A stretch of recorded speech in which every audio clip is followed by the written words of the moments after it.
Okay, everybody, we'll call the Committee on Environment, Climate, and Legacy to order. Let the record show today is April 11th, 2024.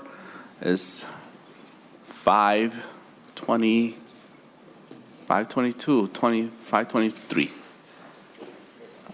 Thank you for being here. It's been a long day for many of you, but and it's also late as well in terms of daylight. But thank you for being here, and it's important for us to hear these bill and get it past committee. But we will be mindful of time when trying to get done by 7:30 or no later than 8, so folks can go home and still have a little time with family.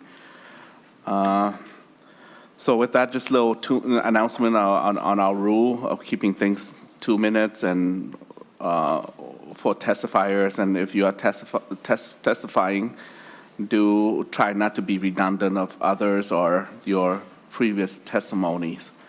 So on our agenda today, we have 4 items. Let's begin with Senator Kupec. If Senator Kupec's here. Yep, sounds good. Welcome. Senate File 2894, Red River. So you have the floor, Senator Kupec. Great, thank you, Mr. Chair. I am bringing you Senate File 2894 because it impacts every one of my constituents in one way or another.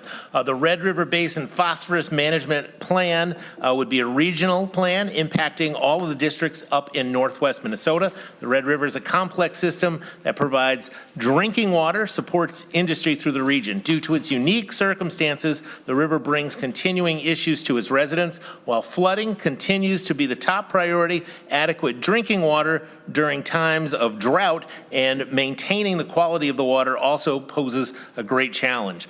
The proposal in this bill is intended to develop a long-term plan that will encourage all sponsors to the plan for multi-benefit projects. While every project currently does have some of that, deliberate planning could vastly improve the outcomes for projects, multiplying the benefits for far less investment.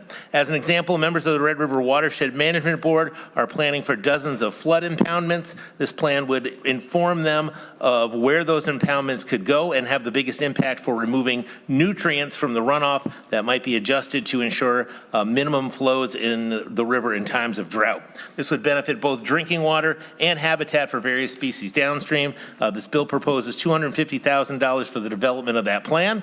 While we are primarily concerned with what happens in Minnesota, we must also remember that the Red River is shared with North Dakota and Manitoba. This fact makes everything about the river a little more complicated, but there is an organization that strives to overcome those, the Red River Basin Commission. Their work over the decades has built relationships, fostered understanding, and developed concrete collaborative plans among stakeholders and the various entities that have responsibilities for the health of the river.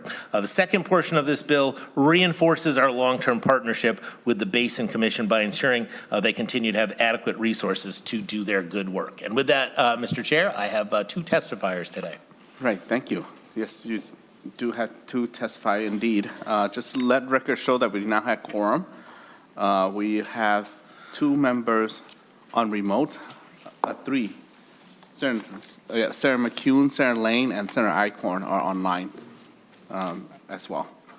So to the testifiers, Mr. Ted Prister, if you're online now, please unmute yourself and also turn on the camera if possible. I think I'm on, and yes, you are. See me? Excellent. My name is Ted Priester. I'm the Executive Director of the Red River Basin Commission. Chairman Her, committee members, thanks for your time today after a long day. Senator Kupec, thanks for authoring the bill. The Basin Commission has been in discussion on the phosphorus management plan for almost 3 years now, but it's really challenging to move forward since there's so many parts of that puzzle and no single group has responsibility for the whole. There's 4 different agencies in Minnesota that have some say in the problem. Then there's all the local governments, the landowners, the other states and provinces that have equities. Even federal and Native American tribes have equities that come into play when you talk about water quality in the basin. We've been working on this plan with the Pollution Control Agency in 5 cities for about 3 years. Like I said, the easiest course of action would be tell the cities they got to reduce their discharge out of their plants, but that would mean a huge investment that they can't afford for the cities of War Road, Roseau, Thief River Falls, Breckenridge, and Moorhead. They're striving to do what's right, but with escalating construction costs, they have to make sure they get every dollar spent most effectively. So in cooperation with watershed districts, soil conservation districts, we think we can do more with less money if we make it a deliberate plan and have the science behind it. The targeted science of this plan would help those projects in the future be in the right spot to have the biggest benefit, and would have the science and the monitoring to keep them, ensure that we're getting what we're talking about. That's why a basin-wide plan is the only real solution. The Basin Commission invests as much of their time in water quality as almost anything else. This year we secured $8 million to spend in Minnesota on soil conservation because it ties into what nutrients ended up in the field. That's part of a larger project. I'm dragging North Dakota along with us and laying the groundwork for Manitoba to follow Minnesota's lead on those. So that phosphorus management plan will create more targeted approaches for all of these kind of projects. Finally, the bill, in 2004, the Minnesota legislature passed a bill that provides base funding for the Basin Commission every year of $100,000. There are stipulations that it be matched at a 1-to-1 ratio, and the Red River Watershed Management Board met that immediately. But over time, other partners, including North Dakota, Manitoba, and local governments in both of those jurisdictions have met. So now I spend 6-to-1 for what the state of Minnesota spends, making sure that everybody's getting that benefit. But inflation's rough since 2004. That means I've lost 66% of my buying power. So I'm asking you to increase that from 100,000 to 150,000 annually. Those are the two portions of the bill today. Thank you for your time. I look forward to any questions or future opportunities to collaborate. Thank you, Mr. Prister. Next is Mr. Andy Bradshaw, also Zoom or remote, Wastewater and Storm Service Division, City of Moorhead. Mr. Bradshaw, if you're online, unmute yourself and turn on your camera. Thank you, Chairman Herr, and committee members, and also Senator Kupec for authoring this bill. My name is Andy Bradshaw. I am the operations manager here at the Moorhead Wastewater Treatment Facility. I've been working on water quality in the basin for over 25 years now. I appreciate all of your time this evening. My perspective is more as a permittee, so it geared more towards the phosphorus side of the Red River Management Plan. And the subject of total phosphorus discharges in the basin and the resulting algal blooms in Lake Winnipeg, I mean, that's been an issue for a very long time. A lot of people have heard of that or are very familiar with it, but a lot of permittees have made some significant reductions. In Moorhead's case, we've reduced our phosphorus discharge about 80+% since 2015. And even with the reductions, the load to Lake Winnipeg from the permittees or the point source discharge is pretty small percentage of the overall load, but even though offsets that maybe would be made as part of this plan to offset phosphorus inputs may be small, there's a lot of wider benefits to this plan as well, other than just the few permittees that we've mentioned already that are in the early stages of this process. And so when I look at it as a utility manager, it's important for me to keep the ratepayers in mind, you know, especially as a border city right next to Fargo, there's always that competition. And for pollutants like nutrients that are also flow off the landscape and things like that, but facility modification isn't always the most economical solution or necessarily the most optimal location, and especially a large river basin like the Red River Basin. So this plan would also help provide a template or a roadmap for looking at other options or other locations for us to reduce phosphorus. So it's kind of a bang for the buck on a wider scale, whether it's basin scale or just with all of us permitting working together to maximize the benefit of what we may do to reduce phosphorus and just provide the greatest benefit and equity.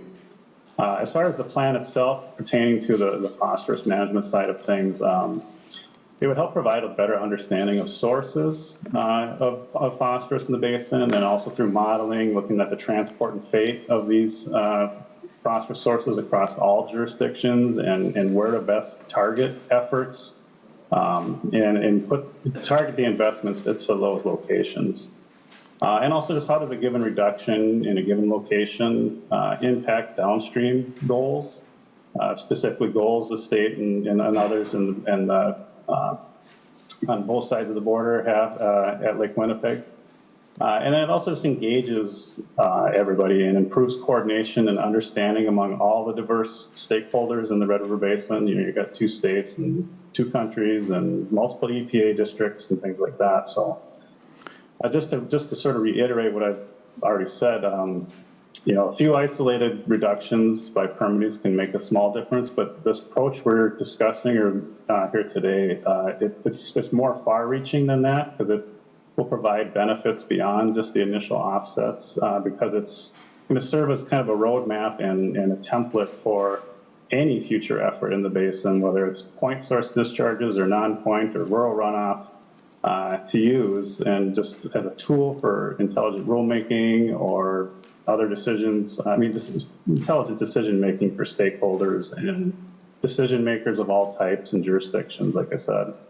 And also the MPC is looking to replicate the approach. If you're near your end, I appreciate your conclusion. Yeah. Thank you very much. Thank you for your time. Any questions from members? Senator Green? Thank you, Mr. Chair. I'm reading through the bill, and this might be for Senator Kupec or for the testifiers. It looks like, to me, when I read it, you're looking for a plan to deal with information that you already have. But some of the testifiers now, it sounds like they still want to do more studies. So is this to compile existing information, or is this to gather more information? Senator Kupec? Sure, I think maybe Ted Feister would be a good one to answer that one. Yes, Mr. Feister. Thank you, Chair Herr. Thank you, Senator Green. This is intended to both take the current data that we have and develop other projects that are directly related to those nutrient reductions. So if it's identifying stretches of a tributary that have serious bank erosion problems that are contributing to the phosphorus moving downstream, then building that bank restoration or stabilization project into a timeline to address the longer-term transport of phosphorus. I hope that answers your question, Senator. Senator Green? Thank you. And I got 2 more questions, and then I have more, but I'll put it down to 2 so we can move forward. The other is, I was looking at some of the information, but it's not completely current. But it shows that the phosphorus levels, at least on the Minnesota side, are dropping. Do you have current information on what you're seeing right now from the tests you have out there? Mr. Priester?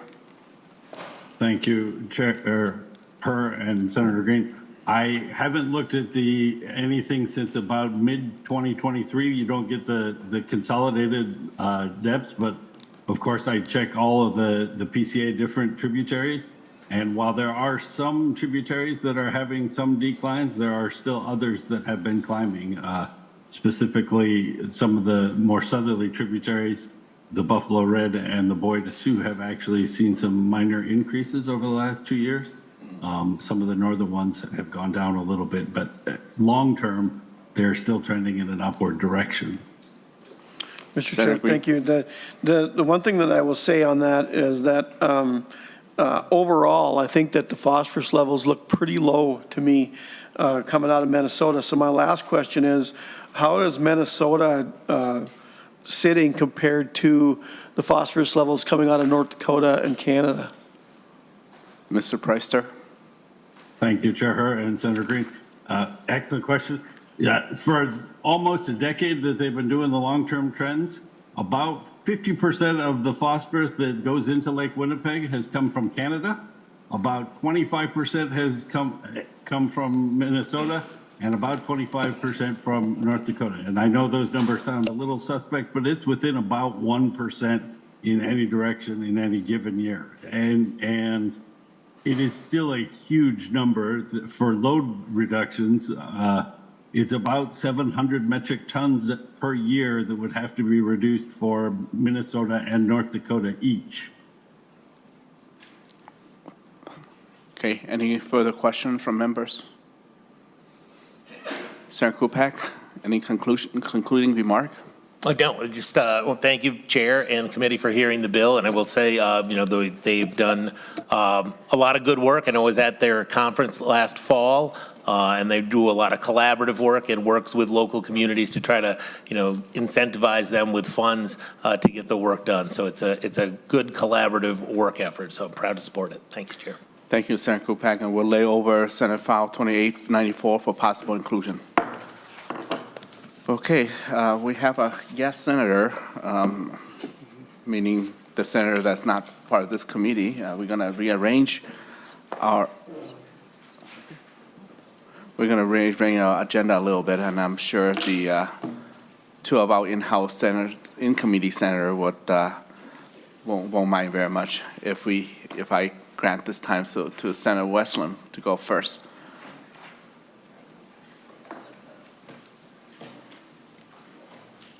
So Senator Westlin, welcome.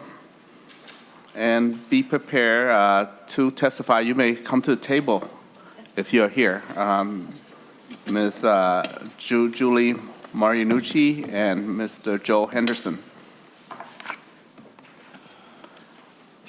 And I believe you have an amendment, Senator Westlin. I do, and thank you so much, Chair and members. We do have the A1 amendment to Senate File 4985. It is a delete everything, and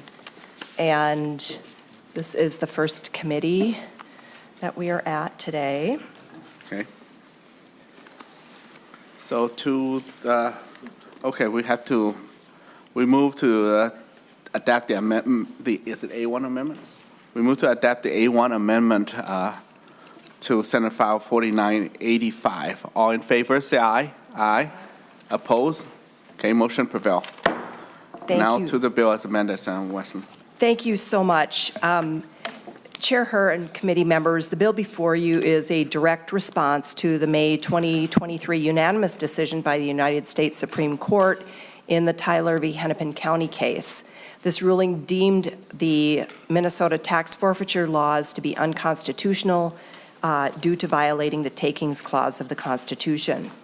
The purpose of Senate File 4985 is to fix this issue, and while drafting this bill, there have been extensive conversations with stakeholders, including the Association of Minnesota Counties, Legal Aid, the Judiciary Branch, constitutional scholars, and the Department of Natural Resources, including our most excellent both nonpartisan and partisan staff have been incredible partners in working on this issue. The bill addresses the concerns raised in the Tyler decision while preserving many aspects of existing law that make Minnesota's property laws responsive to property owners. It also makes a public auction mandatory when a claim for surplus proceeds is filed in order to pay out any excess proceeds to the property owner, and it creates a process to ensure that excess proceeds on minerals are not retained in violation of the takings clause. This bill addresses the urgency of rectifying the recently deemed unconstitutional forfeiture system and aims to maintain transparency and fairness throughout the process for all involved. And I do have testifiers here today who will be happy to provide additional detailed information about the bill before us. Okay, welcome, Ms. Marinucci. Please state your name for the record. Thank you, Chair. Senators, my name is Julie Marinucci. I am the Director of Lands and Minerals for St. Louis County, and we are here in support of the bill as amended. St. Louis County really appreciates the work of the author and of the nonpartisan research on developing this solution. We manage in northeastern Minnesota collectively over 2.8 million acres of tax forfeited lands. And so the ability for this bill to accommodate the management of that land while preserving the mineral interests in coordination with the DNR is really important. It's important to understand that the way we came to the ownership of that land has got a long history, and that history ties back to when the forfeiture laws came into effect. A lot of that 2.8 million acres came into ownership around the 1930s when the tax forfeiture laws went into effect. And we've been managing it since then for the benefit of timber, minerals, recreation, and then environmental benefits. And it's key to know that piece of it, but then on the flip side, the tax forfeited lands have a high churn, and on an annual basis, we get up to 150 to 300 properties that forfeit for non-payment of taxes. And those properties are the more complicated ones that end up costing us a lot of money to manage. They might be old schools, they might be warehouses full of unmarked barrels, it could be a whole host of different complicated issues. So we need to make sure that we're accommodating and considering the difficult nature in which those properties are to manage. And we just look forward to the resolution in this bill that allows for the preservation of the land base. It allows for the management for the different areas that we had talked about, and it creates a path forward that we can execute and continue to manage this land base. Thank you. Thank you. Next, Mr. Henderson. Thank you, Chair Herr, committee members. My name is Joe Henderson. I'm the Director of the Lands and Minerals Division at the Minnesota DNR. As mentioned, this bill requires tax forfeit lands to be offered for sale at public auction. When the property is auctioned, the bill requires that the county sell the minerals to the state for $50. Transfers of the minerals to the state would be consistent with requirements within the Minnesota Constitution, which requires that the state reserve mineral rights and properties that it transfers. Under this bill, interested parties may submit a claim alleging that the value of the mineral interests exceeds the $50 paid. If a claim is filed alleging that the mineral value exceeds the $50, the bill requires that the commissioner of the DNR determine the value of the forfeited mineral interests and provide a payment to the claimant of any excess amounts. The DNR has three concerns with this bill. First, as written, the DNR commissioner must determine the value of the mineral rights if there's a claim for surplus proceeds. The claimant's not required to provide any data or proof of the existence of valuable minerals for an assessment from the DNR. The DNR does not employ staff who work in the area of minerals valuation. We would need to retain additional staff to do this work. It would take additional attorneys, engineers, project managers, and economic geologists. Second, the bill seems to require an auction even if for properties that have typically been withdrawn from sale. For example, under current law, tax forfeited lands within a state park are withdrawn from sale. The withdrawal of these parcels from sale prevents inconsistent land uses and protects the conservation value of the lands. The DNR would like to find a path to continue withdraw certain properties. Third, because the DNR landowners could, because landowners could file claims challenging the DNR's mineral evaluation, DNR estimates that there would need to be reimbursement to the Minnesota Attorney General's office for about one attorney's billable time per year to defend the DNR actions. It's understood that the $50 mineral payments and funds for claims on payments relating to mineral rights would come from the general fund. Thank you for hearing the DNR's concerns. Thank you very much. Members, any questions? Senator Hauschild. Thanks, Mr. Chair, and thank you so much, Senator Westlin, for carrying this bill. I know it's a big one. This issue, I don't think a lot of folks saw coming. We know that the lower courts ruled the other way, and I think when the Supreme Court made this unanimous decision, there were a lot of folks that were sort of shocked. And I just want to personally applaud my county, St. Louis County, Julie Marinucci, for being here testifying. She approached me, very, very early in this process and just explained to me the depth of how serious this issue was for the whole state, but in particular for northern Minnesota, where we have mineral timber interests, various things that impact land a lot more than other areas. And I also want to thank Hennepin County and other counties for their leadership on this issue. This is a state policy that we were telling counties to implement for us. It is our duty as a state, I think, to fix this issue, which all these stakeholders have come together to do. But I just want to say that I really applaud the local government folks who stepped up in this moment of sort of, oh my gosh, what are we going to do? And came to us with solutions. That's not always sort of how this works, right? And it's really great to see sort of the partnership of all these different groups that came together, but the leadership from the ground up that rose up to sort of show us how we could do this. So I just applaud all the folks that have worked so hard on this, and hopefully we can solve this issue so that we don't put a big burden on our local governments and we don't have this hardship on our local property owners either. So thank you, Mr. Chair, and thank you, members. Thank you. Thank you, Senator Hauschild, for speaking support, and you have been all along working closely with Senator Westlin, and both of your leadership are well noted. And so I only had 2 members to testify, but just want to see if anybody in the audience, especially agency, anybody else, we just want to give a chance here for our free world. Okay, and looks like we're good to go. This will be a bill that we will vote it to go to judiciary. Senator Hauschild, would you move Senate File 4935 to be referred, as amended, to be referred to Judiciary Committee? So move, Mr. Chair. Okay, all in favor, say aye. Aye. Opposed? Okay, motion prevail. Okay, Thank you, Mr. Chair. congratulations. Okay, next on our agenda is the second bill.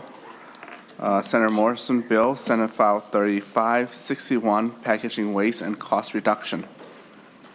And again, we're going to try to keep testify under 2 minutes, and so far people have been doing good.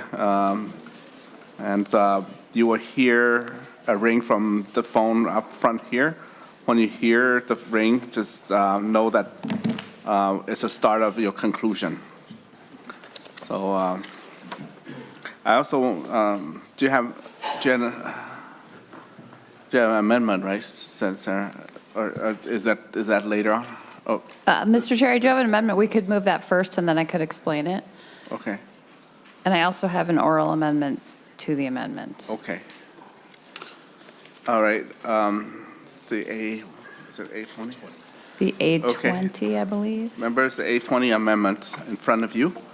We'll move that the A20 be adopted to the Senate File 3561. All in favor, say aye. Aye. Opposed? Okay, motion prevail. Okay, Senator Morrison, you have another oral amendment? I do, Mr. Chair. Mr. Stanley, could you read the oral amendment that we discussed for me, please? Mr. Chair, members, the oral amendment is to the A20 amendment on lines 13 and 14. The amendment would be on page 12, line 13, delete everything after the period, and delete line 14. Okay, everybody follow that? And, okay. So all in favor in the Morrison oral amendment, say aye. Aye. Opposed? Motion prevail. Okay, now Senator Morrison to the bill as amended. Thank you, Mr. Chair. Mr. Chair, members, I'm excited to present Senate File 3561 as amended. The Packaging Waste and Cost Reduction Act, again, to this committee. This act has had a long journey to get back here. And I don't want to belabor it, but I do want to just briefly remind you all what this bill does. Packaging waste and printed paper now account for 40% of our waste stream and is growing. Minnesota has a residential recycling rate of about 20%, which underperforms for all materials. 30% of Minnesotans don't have access to recycling on par with trash. It's worse in greater Minnesota and much worse in apartments and condominiums where 60% of residents don't have recycling. Our growing waste problem is filling our landfills and is going to incinerators, neither of which is good for our climate goals or for our health. It's time for us to start tackling our waste problem, and it starts with this bill. The solution is a producer-created and funded system that will reduce packaging and single-use plastic, make recycling easier, and greatly lower individual and taxpayer costs for managing waste. The bill establishes oversight and enforcement by the Minnesota Pollution Control Agency and establishes an advisory board to oversee the program. The Producer Responsibility Organization will fund and develop recycling for all packaging across the state, enhance services to residents, and create green jobs. The data shows that the impact of packaging fees on producers have non-existent impacts on consumer prices. I think it's important to note. So we've already heard this bill in this committee, so I don't want to belabor it, but I do want to share some of the changes that have been made since it was heard in this committee and then review what is in today's A20 amendment. So the changes since this committee last saw the bill, we made a series of exemptions to address concerns, and the following opposition is now neutral on Senate File 3651. We exempted newspapers, we exempted medical devices and drugs, we exempted small businesses, we exempted animal medical products, we limited the covered materials to residential only. We made significant changes to how reimbursement will happen, going from a bidding and contracting system to a reimbursement system. We expanded the amount of time producers have to adapt to technical and market issues for recyclability requirements for packaging. We've created consistency with other laws by adjusting how a universal recycling list is put together, as well as accepting a standardized definition of producer. We established a non-disclosure agreement process to protect service provider data. We clarified reuse and refill to ensure there are clear guidelines on these emerging systems. And we established a dispute resolution process to help work through issues that may arise. Now, in terms of the A20 amendment today, this was, were in large part brought to meet requests from producers, the waste management industry, and continue to apply cleanup to the bill from changes that have been made through the process. So the major changes that the A20 brings are the following. It clarifies the environmental impacts definition. It adjusts registration to give more time for the pro to organize producers. It establishes a registration process for service providers. It moves the timing of the first plan up a year to start program implementation sooner. It splits the needs assessment to accelerate the implementation timing of the program and apply lessons learned from the implementation in other states. It clarifies the exemption for FIFRA, which is fungicide, insecticide, and rodenticide, and exempts refillable propane tanks. It allows for any vertically integrated infrastructure already owned by producers to be maintained, but keeps limits on vertical integration by the pro into the future. It establishes that reimbursement for collection and management of materials will ramp up from 50% in 2027, a whole year earlier than previously drafted, up to 90% in 2029 and on. It consolidates the reimbursement formulas into one section, applies to all service providers, and clarifies how collection will be reimbursed. And it ensures that service providers are allowed to keep the revenue for material sales and make up the differences for costs not covered. So this has been quite a collaborative effort. And with that, Mr. Chair and members, I will defer to testifiers. Thank you, Sarah Morrison, for explaining to us and give us the detail where this bill has traveled through, and with the amendment that has been put in, and you stick to your promise of working with concerning members, and appreciate your leadership on this. Add on to that, it looks like we have an engrossment to report, and I'd like to have Mr. Stanley talk about that, followed by fiscal note by Mr. Miller. Mr. Chair, members, yes, there's a document type in your materials that this committee has not seen this year. It is called a committee engrossment, and you can recognize it by, in the upper right-hand corner, the code ends with CE1. What this is the bill as it existed in committee before the amendment was adopted is the third engrossment. This document, the CE1, shows what the bill looks like after the adoption of the A20 amendment. So it does not include the oral amendment that was made, but it is otherwise the text of the bill as it exists before the committee now. It is not an official document. It is purely for you to understand what the complete text of the bill is, with the exception of the oral amendment.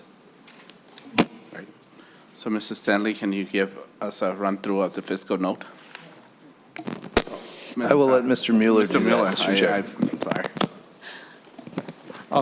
Mr. Chairman and members, there is a fiscal note included in the packet. The fiscal note is drafted or to the third engrossment of the bill. So that's the bill that came to the committee. So it is not drafted to the engrossment we are currently working off of.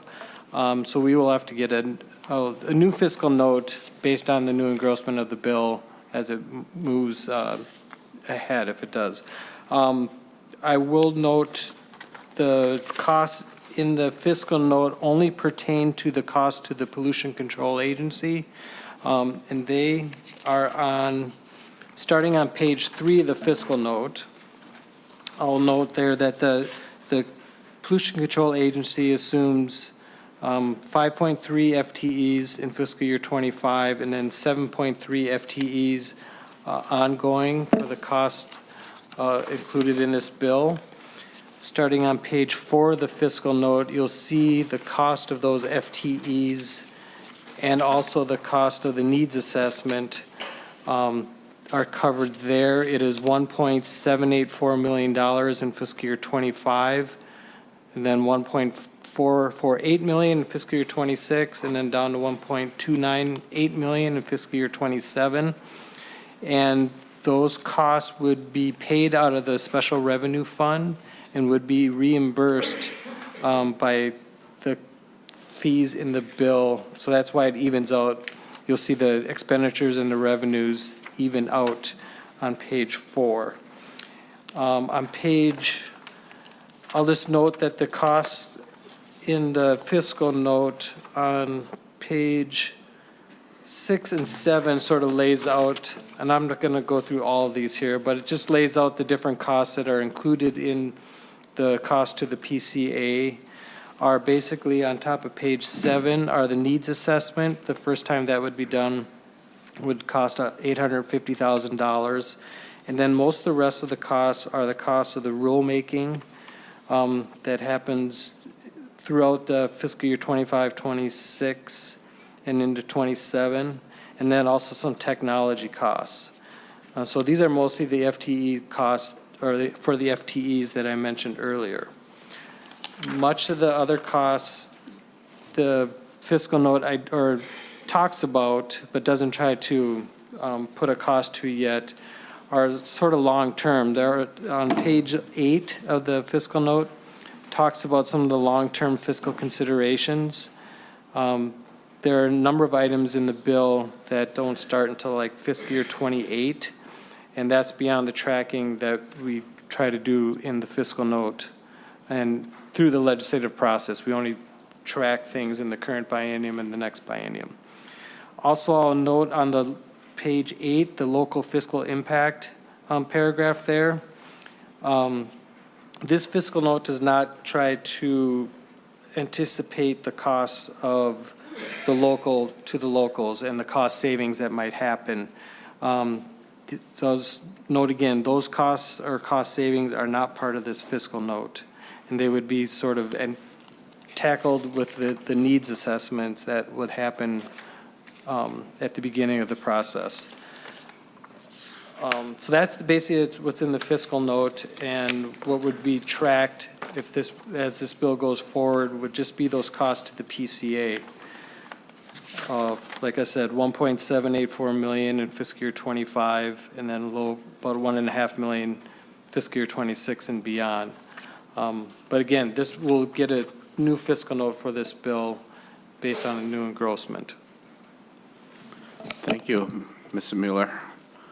Members, we could proceed to have testify come here, but maybe I want to give this moment to see if anybody have question on the fiscal note. Then we're Senator Green. Yeah, I do. The changes to the bill were posted, as I understand, like last night after 10 o'clock. And I'll be honest with you, when I came in, I was doing bills for the floor, and I didn't even see that late. And now with no fiscal note, Mr. Chair, I guess I would like to know, is this going to be laid over or moved out? Because I had to do a lot of work on this bill just to see where I'm at. Senator Green, we intend to move this out of this committee. Okay. Well, this is, it's kind of disturbing. So where does it go from here? It will go to Finance Committee, Senator Green. Okay, Mr. Chair, will we see it back in here again after finance or not? No, this is the second time already, so after Finance, it will go to the proper route to the floor. Okay, Mr. Chair, then I guess what I'll do is I'll try to get some different questions up here after the testifiers. Thank you. Okay, sounds good. All right, now let's hear from the testifiers.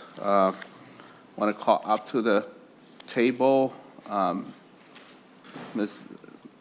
Amber Backhouse and Mr. Tony Quillis.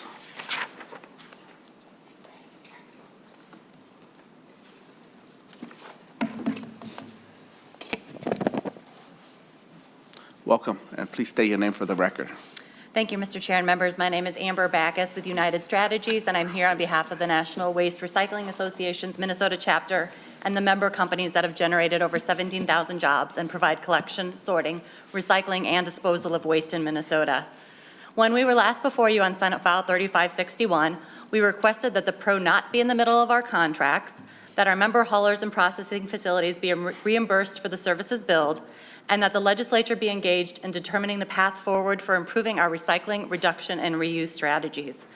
I'm happy to report that after the oral amendment made by Senator Morrison to the A20, 2 of our 3 concerns have been addressed.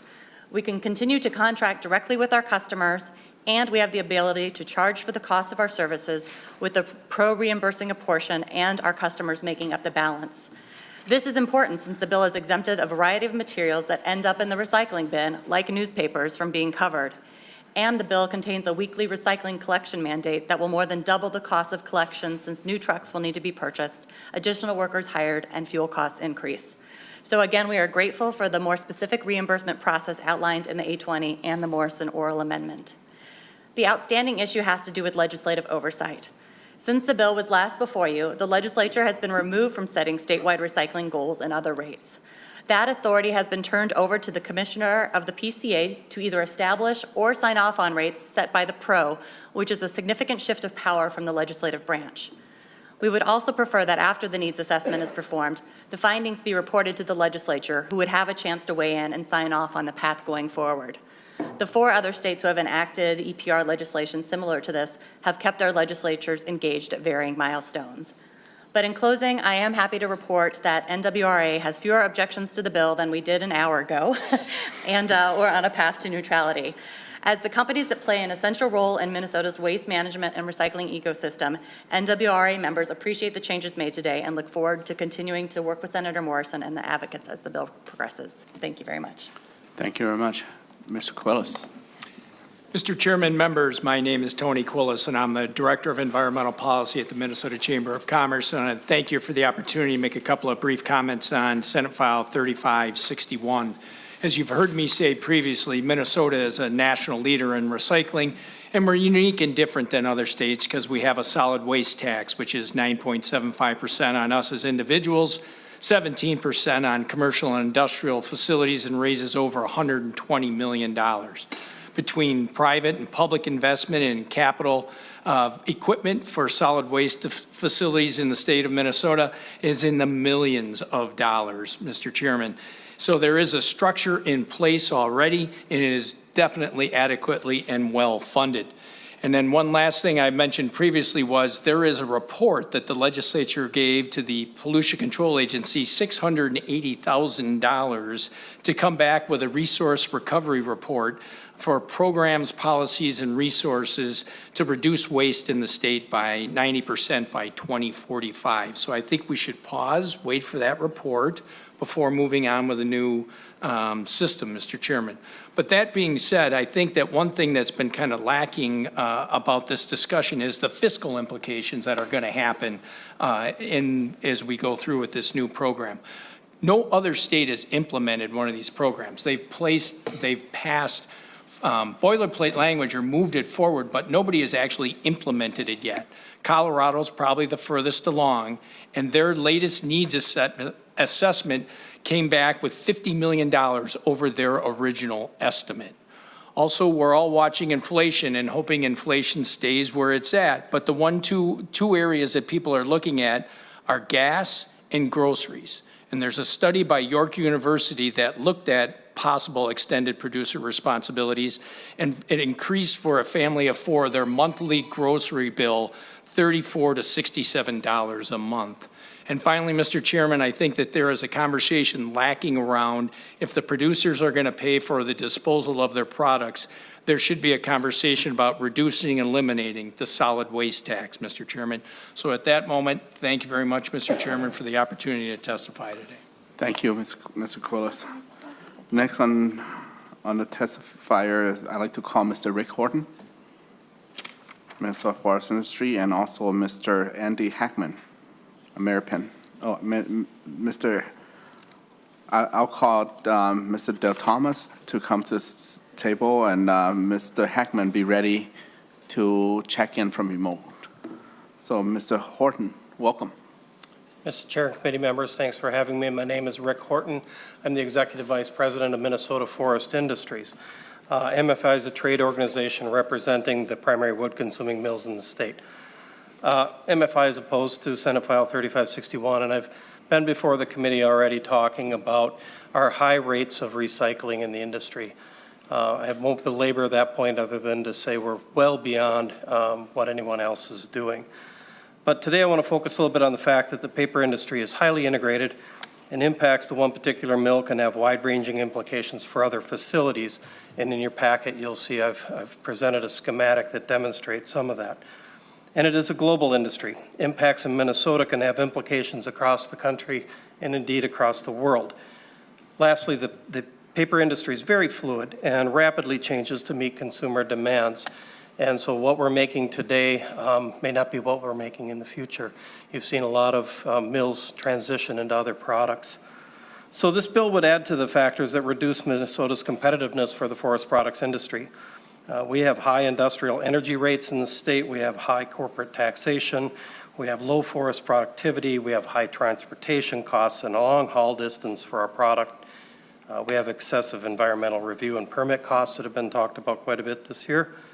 We also have an aging rural workforce. So this would just add another tax, another burden upon the manufacturers. And in this global industry, this bill has a real chance to jeopardize our existing mills and constrain future investment in the state. So this is one of the many reasons we would prefer a complete exemption for the paper products industry from the legislation. But if that's not possible, we would prefer building in off-ramps that would allow us, through the needs assessment, to prove the high levels of recycling that we have and perhaps give us an opportunity at that point to be exempted from the program. You know, our last big point, we really feel that paper is the answer to a lot of problems, and we should be encouraging people to transition packaging materials to renewable, recyclable, sustainably sourced paper products. Thank you. Thank you, Mr. Horton. So want to call Mr. Hackman from online. Andy Hackman, if you're there, yes. Yep, I'm here. All right, go ahead, state your name for the record and go ahead with your testimony. Thank you, Mr. Chair and members of the committee. My name is Andy Hackman, testifying on behalf of AmeriPen this evening. AmeriPen is the national trade association that represents everybody in the packaging supply chain, from those that make packaging components to consumer brands, everybody from Procter & Gamble to General Mills, Cargill, and 3M, as well as folks that manage those materials at the end of life cycle. The last time that we appeared before this committee, we were in an opposed position, and we have, thanks to the great work that Senator Morrison and other stakeholders have done, have moved to a position of neutral. Given where we stand in the time frame, we're still waiting for some additional input from our members, but the A20 amendment makes some significant progress forward on some of our key issues related to reimbursement, phasing in the program, and making sure that we have some shared responsibility in the system for recycling, and clarifying when producers can be involved in the infrastructure development and continued ownership of that infrastructure moving forward. We really appreciate the work that's gone into this amendment. We do believe there are going to need to be some additional amendments to address some timeframes and some things that are a little bit out of joint in terms of PRO registration and some other factors. We think those can be done in a technical manner and look forward to moving to eventually supporting on this legislation. So we really appreciate the work that's gone into it, and I'll keep it short and appreciate the time this evening. Thank you. Thank you, Mr. Hackman. Next is Mr. Dale Thomas, Recycling Partnership. Thank you, Chair Herr and members of the committee, and also thank you to Senator Morrison for your leadership on this bill. My name is Dylan DeThomas, and I represent the Recycling Partnership. We're in strong support of Senate File 3561. I lead state policy work for the partnership. We're a national nonprofit that collaborates with communities, policymakers, and more than 80 companies around the world to invest in and strengthen public recycling programs across the country. I wanted to make a quick comment on the fiscal note. I come here as someone who's been involved in the implementation of EPR laws across the country, in particular in California and Oregon, which are both deep in the rulemaking process of standing up their respective laws. Both of those laws are similar or designed similarly to the bill before you today. And those regulatory agency costs that we talked about earlier will be paid by the Producer Responsibility Organization, or PRO, either as reimbursement or paid for directly in the future. I also wanted to make a note on fees that we were just hearing from the fiber industry and talking about wanting to incentivize the use of their renewable products, and I wanted to say that I agree. And that's one of the reasons why EPR fees, when they are set, incentivize better design and more recyclable materials like paper. And as an example, the draft fees were released recently for Oregon, and the fees for paper were, fees for flexible pouches, which are not widely recyclable, were 1,750% higher than the fees that were placed on mixed paper, again, to incentivize the use of those renewable materials. Some have argued that EPR will increase costs for consumers, and we heard about a York University study. There's another study that we recently sponsored from Columbia University in New York City, and they clearly showed that strong, well-designed EPR programs do not show any credible evidence of a link between fees and how much consumers pay for products. And I also would like to point out that all materials need help in Minnesota. The residential recycling rate, so what you and I do when we go to our homes, is just 20%. And even cardboard, which is highly recycled, is just 32%. And mixed paper, just 24%.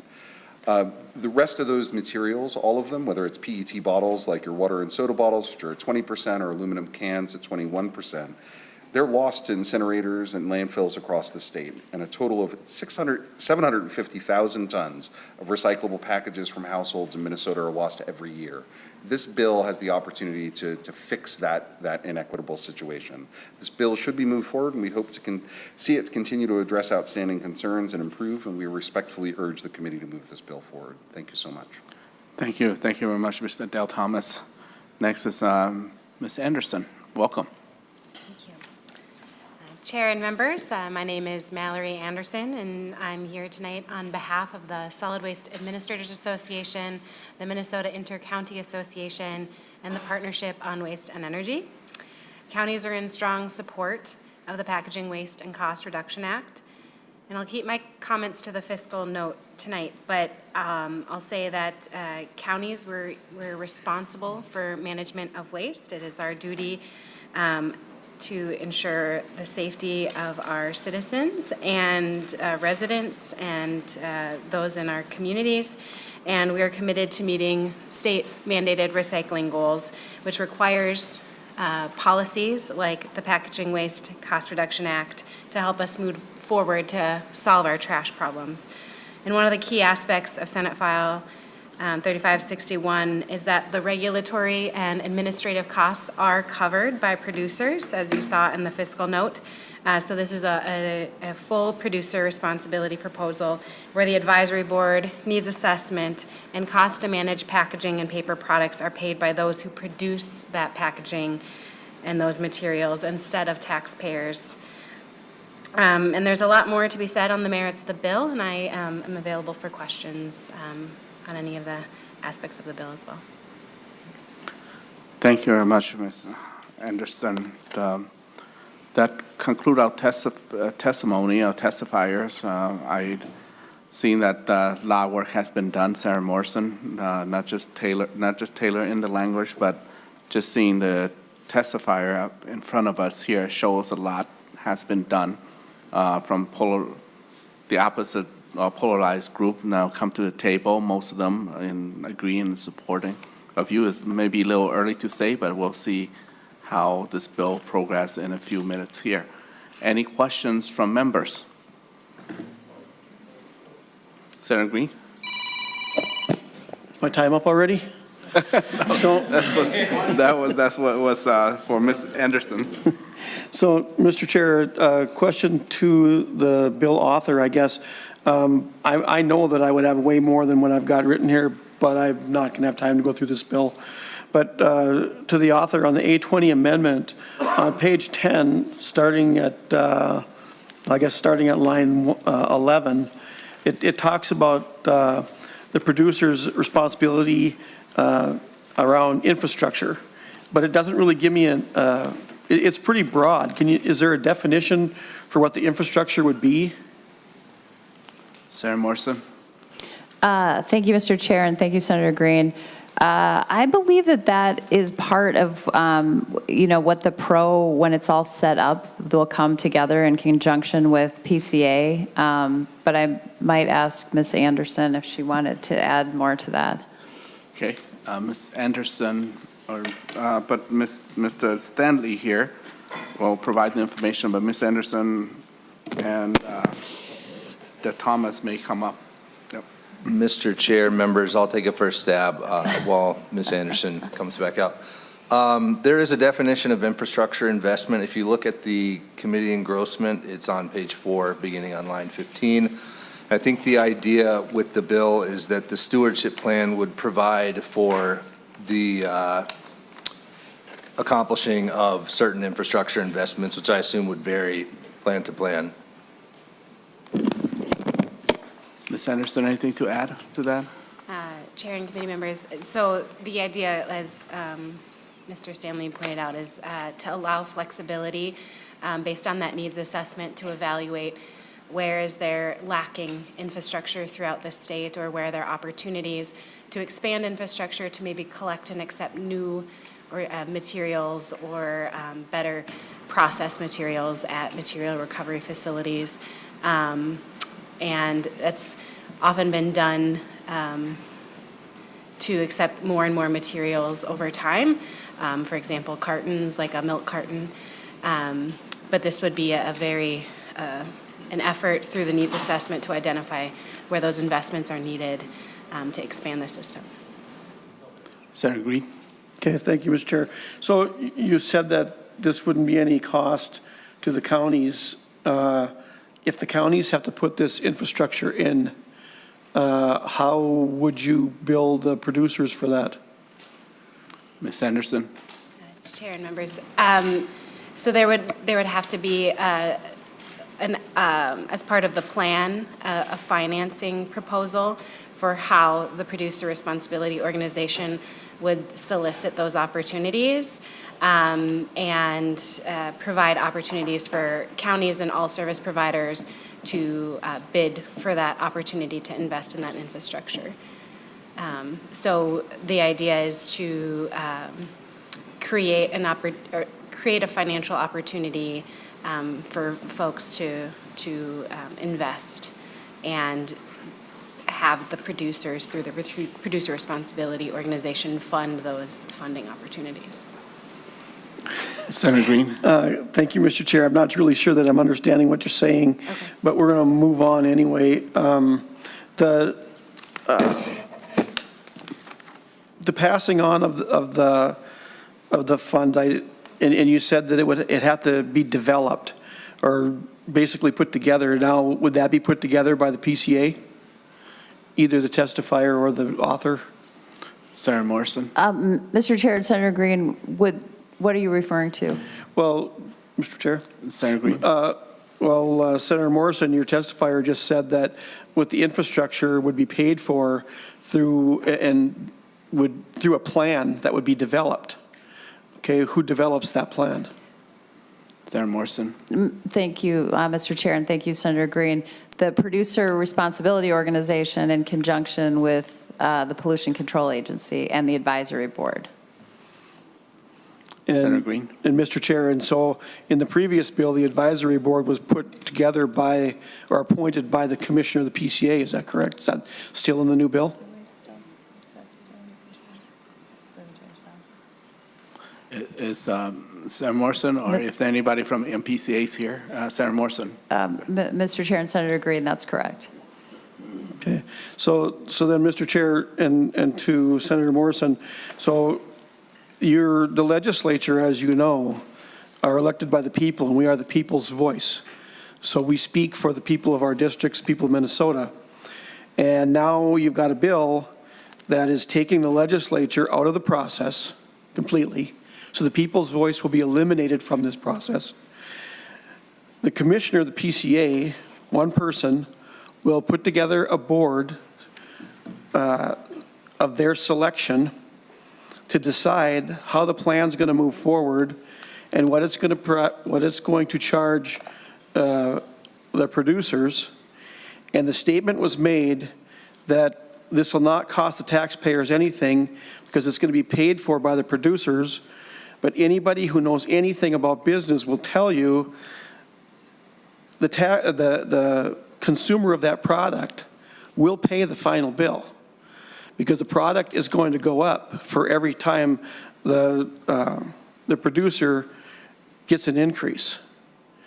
And with it, as we've already heard of inflation, is that this is likely to drive up cost by maybe even double on some products. And Mr. Chair, I'm probably going to end there. I would like to see, there's a lot of questions that are going to have to be answered, but this bill should not move forward, not like this. There's way more work that has to be done going through even the new bill.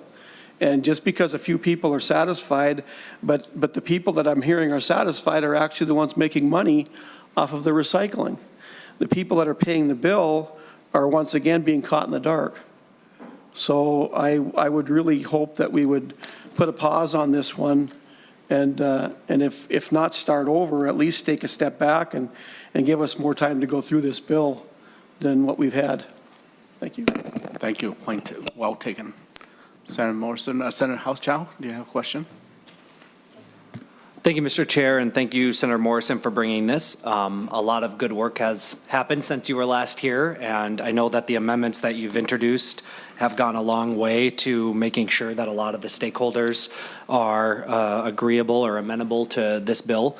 However, it's not done yet, and we heard from some testimony about the forestry and paper industry.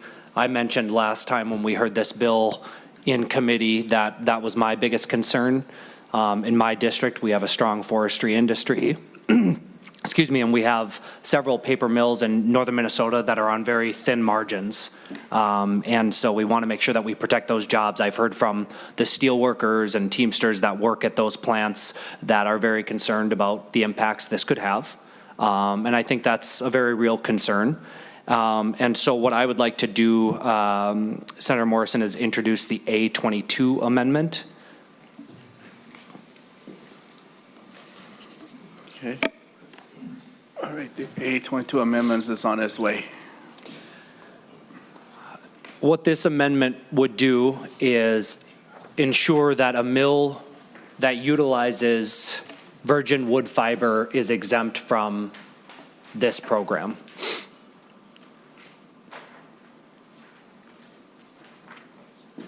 And for context, that would include the PCA mill and the Sappi mill in northern Minnesota. Any member have question on this amendment? Senator Green. Thank you, Mr. Chair. And, this is puts me in a bad position because I hardly ever vote and never vote against business and giving people breaks. But unfortunately, what this looks like it's doing is going to cut out a couple of businesses while the rest of the businesses who also run on thin margins, who also employ a lot of people, they're going to be left holding the bag and kind of get a knife in the back while we let people off the hook who we really could use to help correct this bill. Would you yield for a question? Senator Hauschild. Mr. Chair, would your amendment include just the two businesses or anybody that manufactures cardboard or other industry? Mr. Chair, Senator Green, the amendment would include any mill that uses virgin wood fiber in the products that they produce. Mr. Chair, but is that two businesses, as I understand? In Minnesota, it is two businesses. However, it could impact other industry outside of Minnesota, is my point. Okay. Well, Mr. Chair, I'm gonna have to ask folks to vote no on this amendment, just simply because we need to come against this whole bill as a unified group. And Senator Hauschild, I understand what you're doing, but you're also telling me that you recognize that there's problems with this bill, but instead of trying to fix the problems with the bill, you just want to do a carve-out. And that leaves so many people hanging, and it's a big deal. This is going to hurt a lot of people. So, thank you, Mr. Chair. Thank you. Senator Morrison. Thank you, Mr. Chair, and thank you, Senator Hauschild. I'm not excited about this amendment, but in the spirit of collaboration, as I think I have been trying really hard to reach my colleagues and the business community and the producers, trying to find our path forward, I would reluctantly accept this amendment. But I would just like to say, too, just as a reminder, that currently consumers are paying for packaging, and taxpayers and counties and local units of government are paying for recycling. So this will shift costs away from individual Minnesotans. I just want to level set on that. So that's responding to some of your previous comments, Senator Green, but I would reluctantly accept this amendment. Okay, thank you. Senator Hoffman, did you raise your hand earlier? Mr. Chair, I just, after you're done with the amendment, I not during this amendment talk, but I do have some comments, and I do have potential with the good senator from Minnetonka. Okay. Any other comment or remarks? Okay, well, the A22 amendments Senator Hauschild just introduced, I'd like to, Senator Hauschild, move that we adapt A22 amendment to the Senate File 3561. All in favor, say aye. Aye. Opposed? Aye. Okay, motion prevail. Okay, Senator Morrison, to the bill, or, yes, Senator Hoffman. Thank you, Mr. Chair. Yeah, I didn't want to confuse about the, to Senator, the good senator from Hermantown. I was going to say the Iron Range, but I don't know. Is Hermantown part of the Iron Range? I mean, that's the, it sure is not sometimes. So in all this, I want to say a couple of things, Senator Morrison. You mentioned in the spirit of collaboration, which is something that it's hard to find around nowadays, right? And I appreciate, I'm on this bill. Thank you for letting me be a co-author. And I knew I needed to be on this bill because there's a couple of things that were really germane to the care that I have as a senator, right? Number one is the medical industry, right? That is such a big concern. And, you know, whether it be from the packaging because of carbon fiber, the packaging because of medications, the medications that might be listed because of the fact that somebody has an FDA approved, whatever. The fact is, this is what is important to the work that we do in our Human Services Committee. And I just want to thank you for working with me and working with other folks about making sure that we don't lose the end result, the contextual argument, but rather that we're making sure we're doing the right thing. And I appreciate you. That's that spirit of a collaboration that you talked about. That's true in you. And the other one is the garbage haulers, right? When you look at the garbage haulers and you say, you know, let's address some of the haulers' concerns, right? I had an amendment that I was going to bring to this committee today, and you and I talked.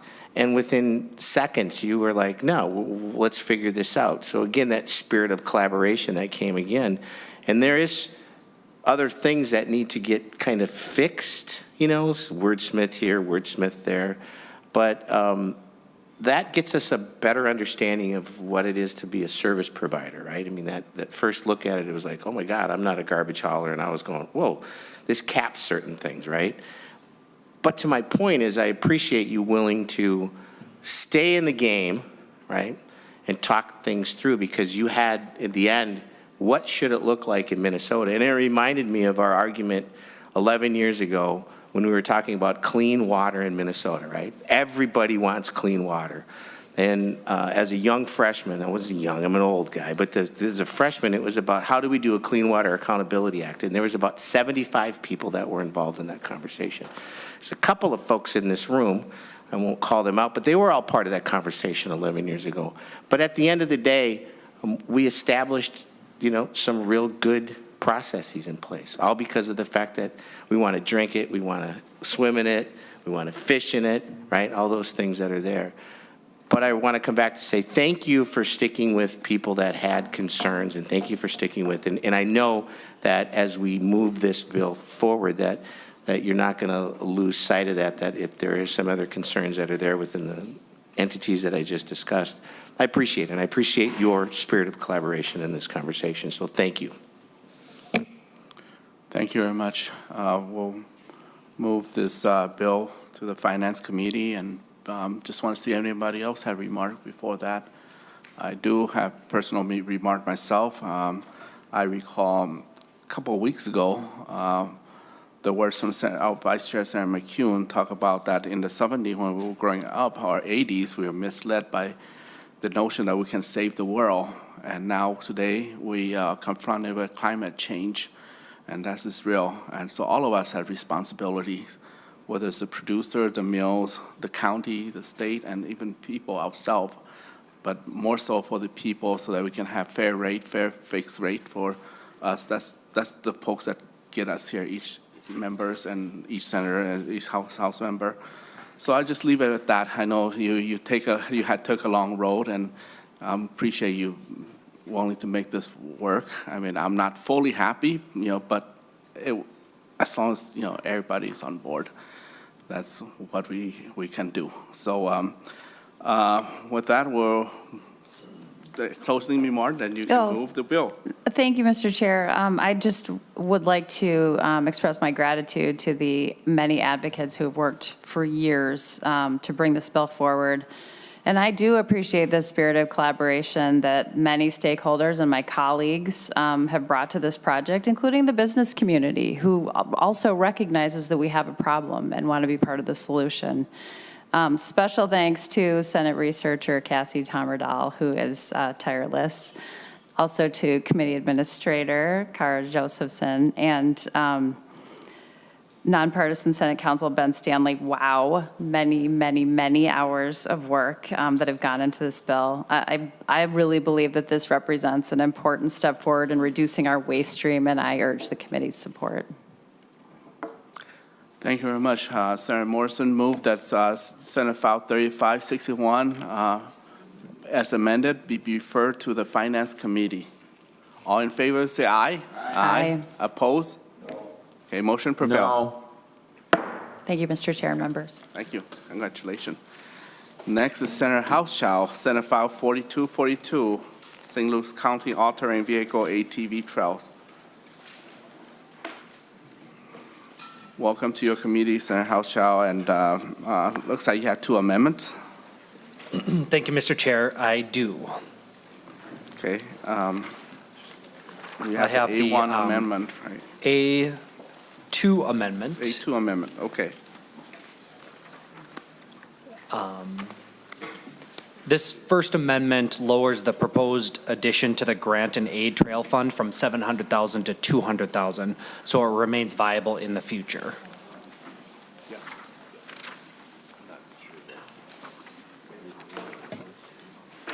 Should I do it?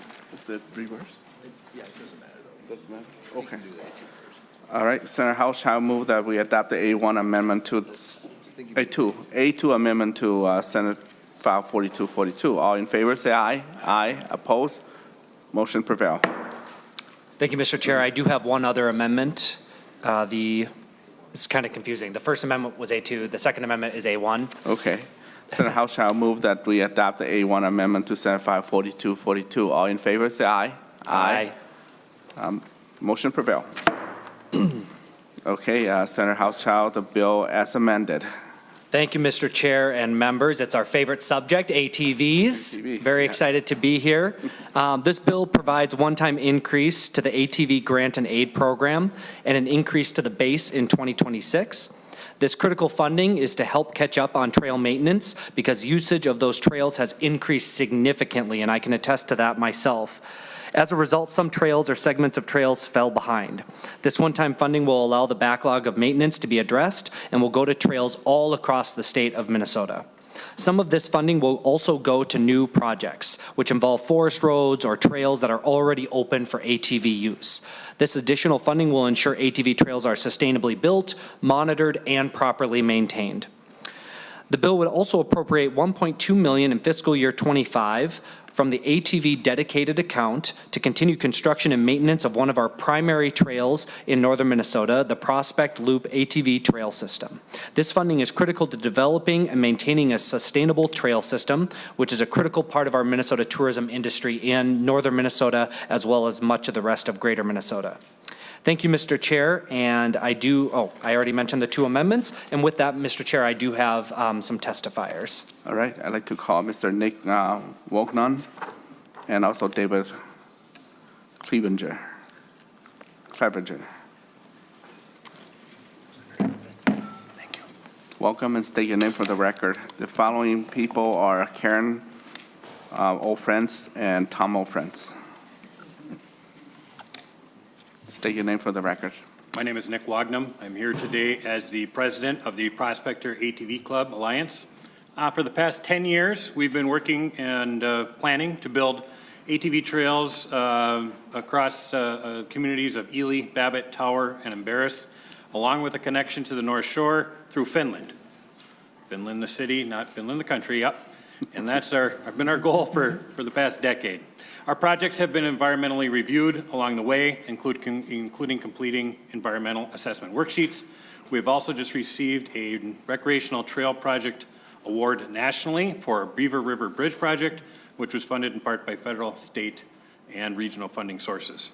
Today, we are here for the trail connection between the city of Tower and the Voyager Country and Quad Cities ATV trail systems.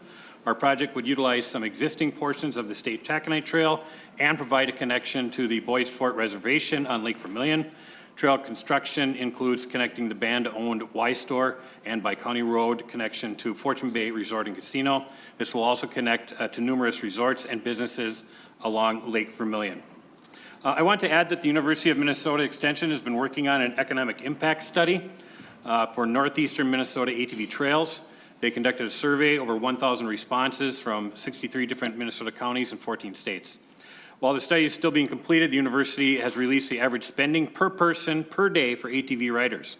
They found that the average resident spends about $38.50 a day, and while a visitor who comes to our area and ATVs spends $144 per day for food, lodging, transportation, and shopping. Our project has already gone through the environmental review process and now seeks the funding for construction. The Prospector Alliance approached ATV Minnesota at its legislative summit to request support for funds from the dedicated account, and ATV Minnesota has provided approval for the $1.2 million. Then we would look to the Iron Range Resources Board for the matching funds. Our request is that you approve Senator Hauschild's bill so we can continue to provide recreational and economic opportunities on the Iron Range. Thank you. Thank you. Next testifier, Mr. Clement. Yes, thank you, Mr. Chair. Members of the committee, my name is Dave Clevenger. I am the first vice president of ATV Minnesota, and I'm here today to testify in support of Senate File 4242, and we would like to extend our thanks to Senator Hauschild for authoring the bill. As mentioned, Section 1 requests a one-time appropriation of $1.5 million in 2025 from the ATV dedicated account to the grant and aid account, and a $200,000 increase to the base beginning in 2026. I would like to stress that this has no impact on the general fund. The ATV dedicated account is primarily generated from user registration fees and a portion of the unrefunded gas tax.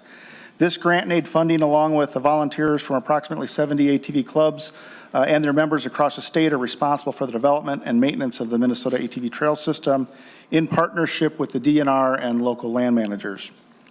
As mentioned, this funding will help catch up on trail maintenance.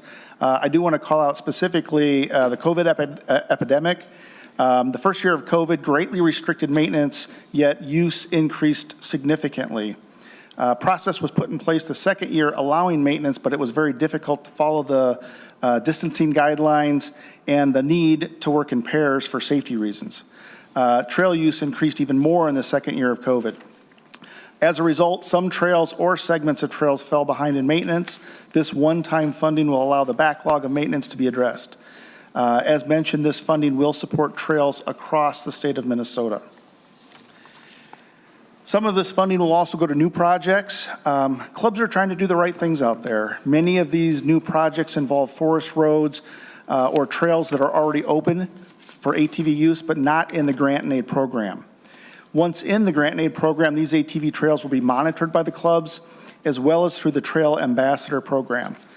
The Trail Ambassador program is an education, environment, safety, and monitoring program, and these volunteers have been trained by the DNR Enforcement Division.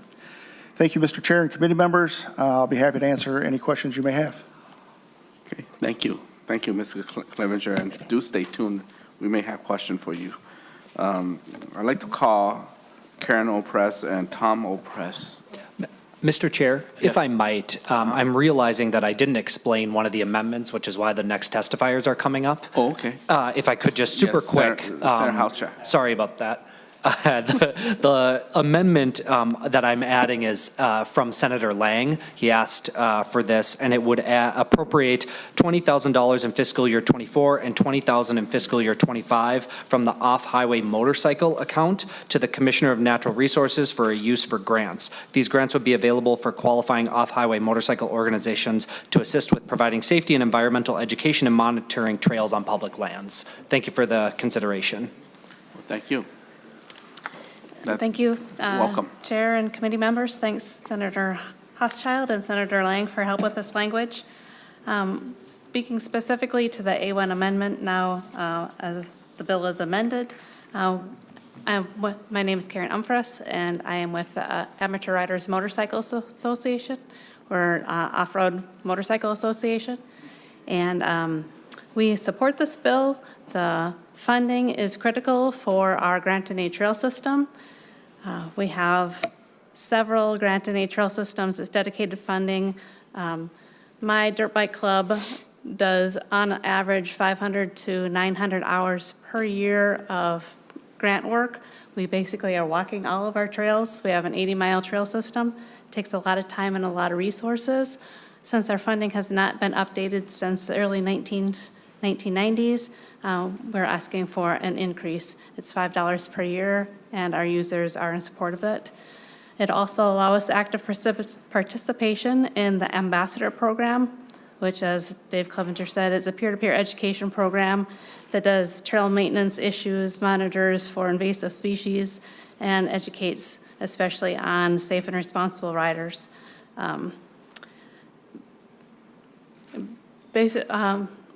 Because time is short and the day is long, I'm going to stop my comments there, and Tom Umfress is going to forego his testimony so that you guys can get out here a little earlier. Thank you. Well, thank you. Next, I'd like to call Mr. Beryork, Chris Beryork.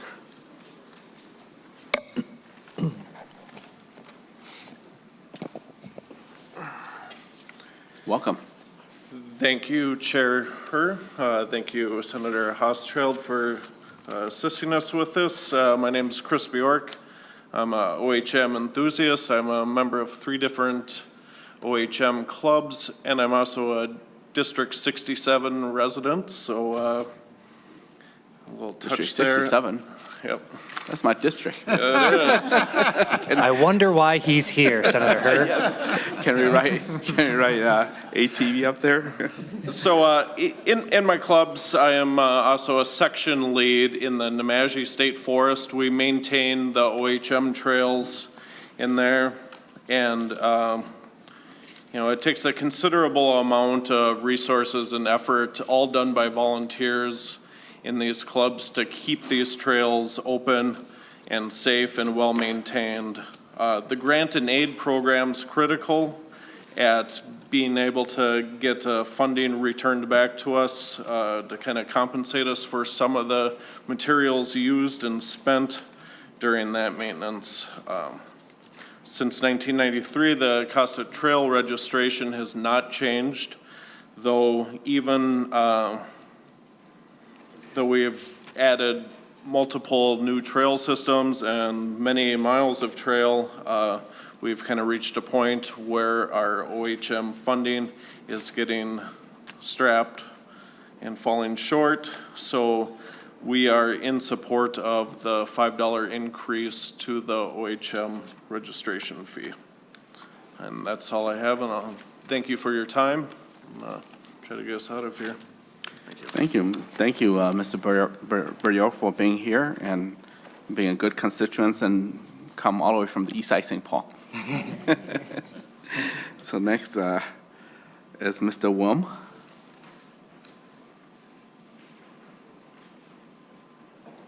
Private citizen of Minnesota. Hopefully you're from Senate District 67 too. Welcome, and state your name for the record. Yes, my name is Dan Wilm. Thank you, Chairman Hur and committee members. My name is Dan Wilm, and I'm here to testify as a retired DNR forester with 34 years of service. Half my career was spent in Couchiching County, which is not District 67. The other half of my career was spent in Crow Wing and Cass County. I'm here today to oppose the $1.2 million funding request for the Phase 2 of the Prospector Loop ATV system until a comprehensive environmental impact statement, EIS, has been done.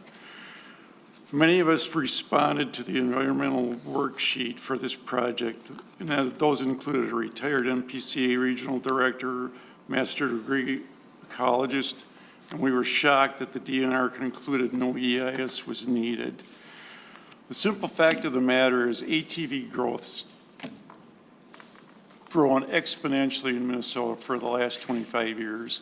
Machines keep getting bigger, more powerful, more heavily modified, and they simply cannot keep up with the trail maintenance. I asked Joe Unger from the DNR when they were looking to make some changes to the Spider Lake Trail system west of Pine River, which I'm very intimately familiar with, having worked there, when they decided to close a trail.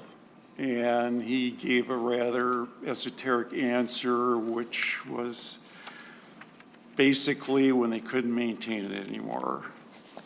The lack of information and clarity in the EAW creates serious concerns, and a lot of these impacts seem to have been greenwashed. This region, like the entire state, is already under significant stress from some of the most rapid climate changes in the nation.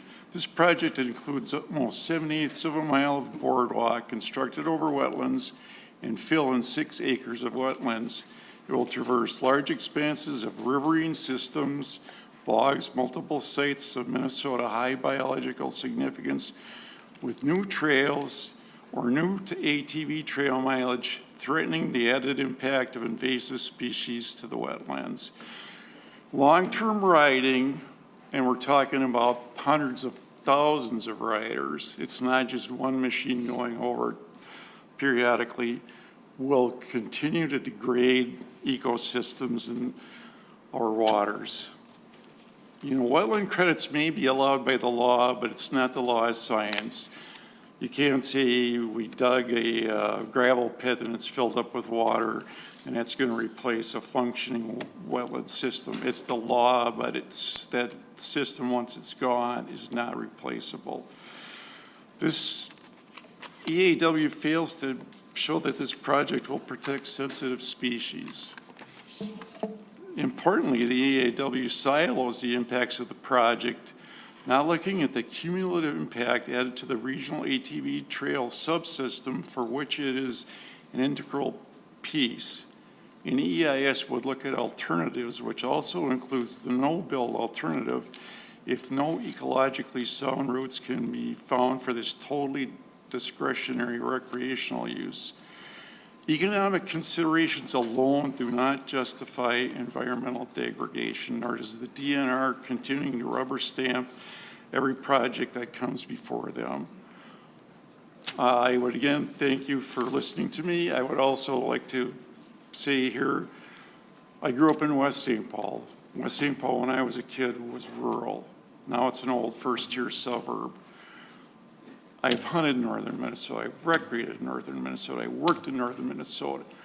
Public lands belong to all of us, not just the citizens of northeast Minnesota, not the special interest group A, B, C, or D. They belong to all of us, and we just want to have a voice and be heard, which we have not had. Thank you. Thank you, Mr. Wim, and you're welcome to come to my district at any time, 67. Yeah, I'm willing to stand if anybody's got any questions. If not, I'll sit down. Okay, any question from members? Senator Wisenberg. Thank you, Mr. Chair. I guess I'll keep it brief. I'd just like to make a statement. I recreate and hunt and fish in northern Minnesota too. I think there's a place for everybody, and I think the DNR has the best interest for the environment up there when they're looking at the four-wheelers, and they're going to do what's best for the environment. I don't think there's a problem with four-wheelers, and I like being outside. So we can do this, we can work together, and we can still make sure the environment's safe. Thank you. Okay, Senator Hauschild, concluding remark. Thank you, Mr. Chair and members. We've heard these bills last year and passed some funding for ATVs in the past. This is really about a connection of our communities. You know, northern Minnesota and really a lot of greater Minnesota is a lot of really small rural communities. And the really special thing to me about ATVs, snowmobiles, and these different methods of travel exploring our great outdoors is that it doesn't just give us the opportunity to see the magnificence of Minnesota, it also connects us. It connects us not just between our rural communities in greater Minnesota, but it brings Twin Cities residents like you to northern Minnesota to explore these opportunities. So I really see this as a win-win. And I will just say from a personal experience, the clubs that operate these ATV trails, that do all the maintenance, the joint powers, the counties, all of these groups that are involved in these efforts are some of the most environmentally minded, some of the most community minded, some of the most outdoor recreationist individuals that I have ever met. They only want what's best in their neighborhoods because they live, learn, play, work in those communities. And so I hope those of you that haven't had the opportunity will join me this summer for an ATV ride up in northern Minnesota, because it's an experience you really don't get anywhere else, and you can see firsthand the great work that these groups do to make sure that the environment is intact and we can explore our great outdoors. So, Mr. Chair, I hope you'll support this legislation, and I really appreciate the hearing opportunity. Okay, thank you, Senator Hauschild, and keep us posted on the ATV ride. And I absolutely never will. been to one, but look forward to that. I was hesitate a little bit when one of the Senate member got injured, but it's been a while now. So, but thank you for your the testifiers and your presentation of the bill. We now lay over Senate File 4242 for possible inclusion in the omnibus bill. Okay, well, members, this is wrap up our business of the day. Thank you for staying late with us, and now we complete our agenda before the expected time. I was thinking it was 7:30, but we're like 35 minutes ahead. So we don't have anything tomorrow, but stay tuned for Tuesday of next week. Okay? With that, meeting's adjourned.